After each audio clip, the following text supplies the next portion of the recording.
and stories come alive. From effigies to diplomacy, from revolution to reinvention, here's what defined India this week. Dussehra 2025, a festival, a mirror.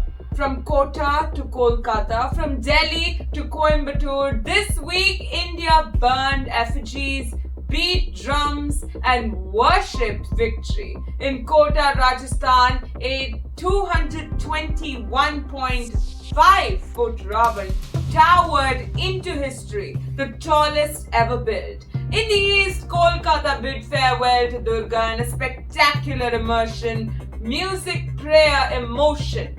Odisha's Ravan Puri echoed tribal resilience and heritage strength. This Dussehra wasn't just a tradition. It was a mirror of belief, of resistance, of renewal.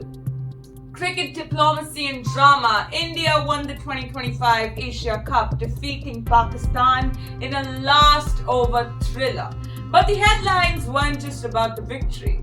India refused the trophy and medals. No handshakes, no pleasantries. It was more than cricket. It was a diplomatic freeze, televised live. A win on the scoreboard, a warning off it. Swadeshi tech, now policy, not just principle. This week, India's tech self-resilience movement turned into government action. The Railway Ministry officially adopted Zoho's office suite, replacing foreign platforms. The Education Ministry went further, mandating all officials to use Zoho's tools. This came days after top ministers publicly endorsed the Tamil Nadu-based company as a strategic national asset. And there's more. Zoho has launched Arattai, a homegrown WhatsApp alternative, developed entirely in India. The message is loud. India isn't just building alternatives, it's deploying them. Tech sovereignty is no longer a goal, it's a policy. India is betting bigger. The world is watching.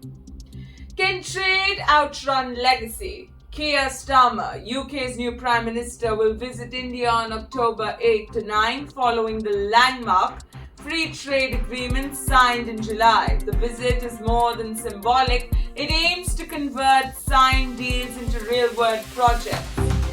But there's a legacy to navigate. Colonial history, post-Brexit uncertainty, and shifting alliances. India wants respect. The UK wants relevance. Can trade deliver both? Selling sustainability with culture. On World Tourism Day 2025, India embraced green tourism, cultural pride and local growth. From eco-circuits to heritage trails, every initiative echoed the goal of Viksit Bharat 2047. An India that grows without losing its roots. Because in a country where every lane is history and every meal is culture, tourism isn't just an industry, it's a story.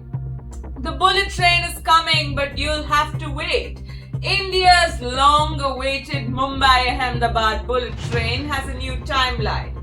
Surat to Bilimora will open in 2027, with a full stretch operational by 2029. Travel time, just over 2 hours. The future is fast.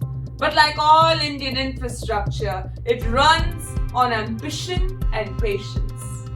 India wants UNESCO to listen. In his Mann Ki Baat, PM Modi pitched for Chhath Mahaparva to be listed under UNESCO's intangible cultural heritage. If accepted, it would join the Durga Puja on the global cultural map, a spiritual festival rooted in ecology, sacrifice and sunlight, now aiming for international recognition. India commemorated Bhagat Singh's 118th birthday anniversary this week, a freedom fighter, a revolutionary, a martyr. He didn't live to see India free, but every generation since has remembered his courage. Some heroes never fade, they ignite.